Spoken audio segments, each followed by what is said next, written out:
அனைவருக்கும் அஸ்ஸலாமு அலைக்கும் வரஹ்மத்துல்லாஹி வபரகாத்துஹு.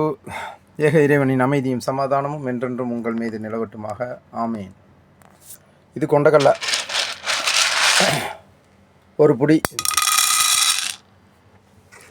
இது பீன்ஸ் விதை, அதாவது கிட்னிக்கு உகந்த ஒரு ஐட்டம். அப்படியே எண்ணி போட்டுக்குவோம். 41 விதை போடுங்க. 2, 4, 6, 8, 10, 12, 14, 16, 18, 20, 22, 24, 26, 28, 30, 32, 32, 32, 34, 36, 38, 40, 41.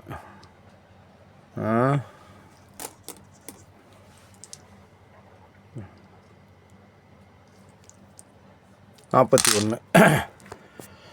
இது 41 விதை ஏன் போட சொல்லணும்னா அது காரணம் இருக்குது. 40க்கும் இஸ்லாத்துக்கும் சம்மந்தம் இருக்குது. அதே மாதிரி 41க்கும் இஸ்லாத்துக்கும் சம்மந்தம் இருக்குது, காரணம் இருக்குது. 41 விதை இந்த பீன்ஸ் விதை. கிட்னி ஏதாவது ப்ராப்ளம் இருக்குன்னா இது தொடர்ந்து சாப்பிட்டிங்கன்னா அது கிட்னியை கிளியர் ஆக்கிடும். அடுத்தபடியாக பச்சைப்பயிறு. இது கரண்டி இல்லையா? சரி, பரவாயில்ல, ஒரு குத்து மதிப்பாக போட்டுக்குவோம். ஒரு ஸ்பூன் அளவு, இந்த அளவுக்கு தான், ஒரு ஸ்பூன் அளவு போட்டுக்கிறீங்க. லா இலாஹா இல்லல்லாஹ். அடுத்தபடியாக வெந்தயம். இந்த பாருங்கள், இது வெந்தயம். சும்மா லைட்டாக ஒரு 1/4 ஸ்பூனு இல்லை 1/2 ஸ்பூனு. அடுத்தது மல்லி. வெந்தயம் யூஸ் பண்ணும்போது மல்லி சேர்த்து யூஸ் பண்ணிங்கன்னா என்ன, கண்டிப்பாக சுகருங்கிறது கண்ட்ரோல் ஆகும். சுகர் இல்லாதவங்களுக்கு சுகரே வராது, சுகர் இருக்கிறவங்களுக்கு சுகர் இல்லாமலும் போயிடும். அடுத்தபடியாக மிளகு. என்ன, இதில் இவ்வளோ வேண்டாம், ஒரு பாதி மிளகு. காரம் சாப்பிட்றவங்க மிளகு ஜாஸ்தி போட்டுக்குங்க, சரியா? போட்டோமா? அடுத்தது சீரகம். இது சோம்பு, பெருஞ்சீரகம்.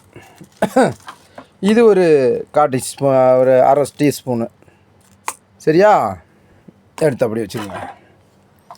அடுத்தபடியாக இது கருஞ்சீரகம்.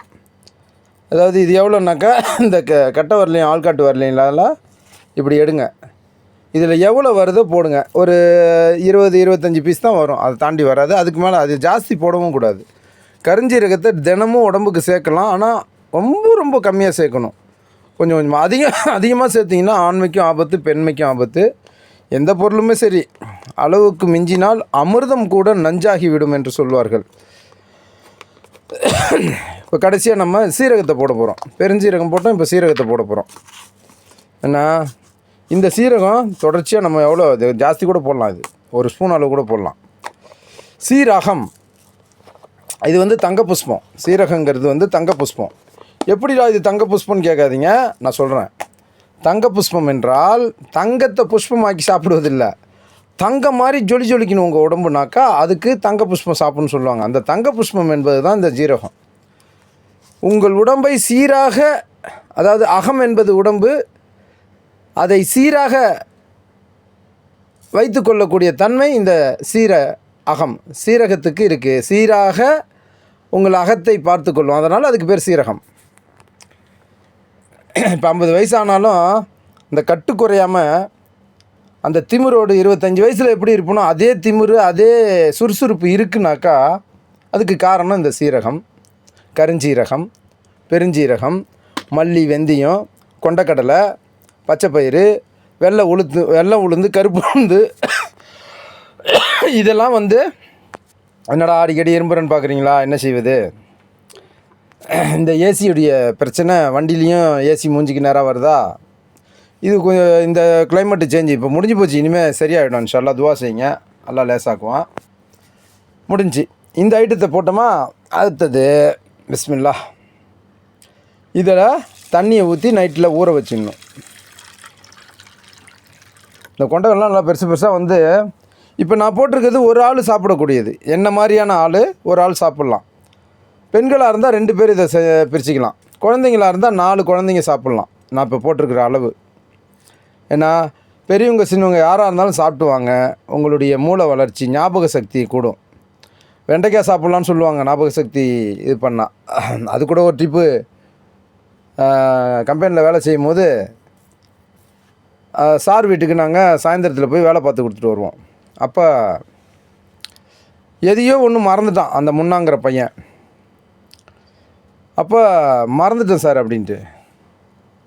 வெண்டைக்காய் சாப்பிட்றா, ஞாபக சக்தி வளரும் அப்படின்னு அவர் சொன்னார். அவன் வேலையெல்லாம் முடிச்சுட்டு, சார் நாளைக்கு என்ன சார் குழம்பு வைக்கணும் அப்படின்னு. என்ன இருக்கு? எல்லாம் இருக்குது சார், உங்களுக்கு என்ன சார் வேணும் அப்படின்னா. ஏதாவது வையண்டா சார், வெண்டைக்காய் குழம்பு வைக்கட்டுமான்ட்டான். மடையா ஒன்றை சொன்னேன் அவரையே கலாச்சி விட்டான். எனக்கா சிரிப்பு வேறு வருது. சிரிப்பு அடக்க முடியாமல் பல்ல கடிச்சிக்கிட்டு வெளில வந்தேன். ஏன்னா உள்ளே வந்து அவர் சொன்ன வேலையை மறந்துட்டாங்கிறதுக்காக வெண்டைக்காய் சாப்பிட்றான்னு அவர் சொன்னார், ஞாபக சக்தியை கூட்டுன்ட்டு. வேலையெல்லாம் முடிச்சுட்டு போகும்போது கடைசியாக என்ன செய்யலாம் சார் அப்படின்னும் போது, ஏதாவது செய்டா, எல்லாம் என்ன இருக்குன்னு, எல்லாம் இருக்குது சார் அப்படின்னா. அப்போ ஏதாவது பண்ணு சார், வெண்டைக்காய் குழம்பு வைக்கிட்டா. மடையன் ஒன்றை திங்க சொன்னா அப்படின்னு. அந்த மாதிரி மாஷா அல்லாஹ். சரி, அளவுக்கு அதிகமாக சிரிப்பதும் தப்பு, சிரிக்காமல் இருப்பதும் தப்பு. எதுவுமே அளவாக சிரிக்கலாம். வலா ஹவுலா வலா குவத்தா இல்லா பில்லா. லா இலாஹா இல்லல்லாஹ் முஹம்மது ரசூலுல்லாஹ். அல்ஹம்துலில்லாஹ். வீடியோ வந்து 7 நிமிடம் வரைக்கும் தான் நமக்கு அலவுடு. என்ன பழனி பாப்பா ஸ்பீச் கேட்போமா?